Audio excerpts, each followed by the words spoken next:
আসসালামু আলাইকুম everyone, welcome back to my channel. আজকে দেখেন আমি কুকিং চ্যানেলে এমএস কুকিং চ্যানেলে আমি একটা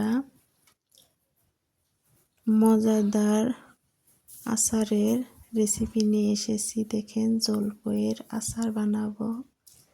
এখানে জলপাই সিদ্ধ করে নিচ্ছি। দেখেন ভালোভাবে সিদ্ধ করে নিতে হবে। সিদ্ধ করে নিচ্ছি। দেখেন সিদ্ধ হয়ে গেছে, ফেটে গেছে। এবার আমি নামিয়ে নিলাম। দেখেন কি কি উপকরণ দিয়ে আমি এই আচারটা বানাবো। দেখেন এক বাটি চিনি নিয়ে নিচ্ছি, এক বাটি মিঠা তেল নিয়ে নিচ্ছি, লাল মরিচের গুঁড়া নিচ্ছি, স্বাদ মতো লবণ নিয়ে নিচ্ছি। এগুলা দিয়ে আমি এই আচারের রেসিপিটা বানাবো। এবার জলপাইগুলা গলাইয়া নিতে হবে, ম্যাশ করে নিতে হবে। গরম, সেই কারণে আমি এর সাহায্যে গলিয়ে নিচ্ছি। আপনারা হাত দিয়েও গলাতে পারেন। দেখেন সুন্দরভাবে গলিয়ে নিলাম। এইবার আমি একটা গ্যাসের চুলায় কড়াই বসাইয়ে দিলাম। কড়াইটা গরম হয়ে গেছে। এবার সরষের তেল দিয়ে দিলাম। এই আচারটা সরষের তেলেই বানাতে হয়। এইবার আমি সুন্দরভাবে তেলের সঙ্গে মিশিয়ে নিচ্ছি। জলপাইগুলো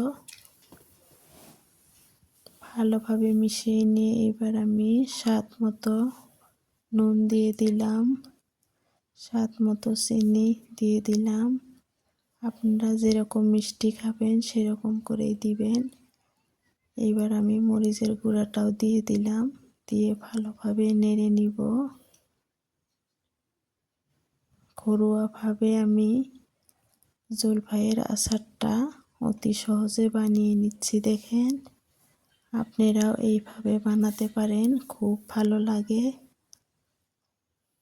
আমার এই আচারের রেসিপিটা যদি আপনাদের কোনো অংশ ভালো লাগে, লাইক কমেন্ট শেয়ার করেন, সাবস্ক্রাইব করে দিয়েন, নতুন বন্ধু হয়েন। দেখেন সুন্দরভাবে আমি নেড়ে চেড়ে ভেজে নিচ্ছি।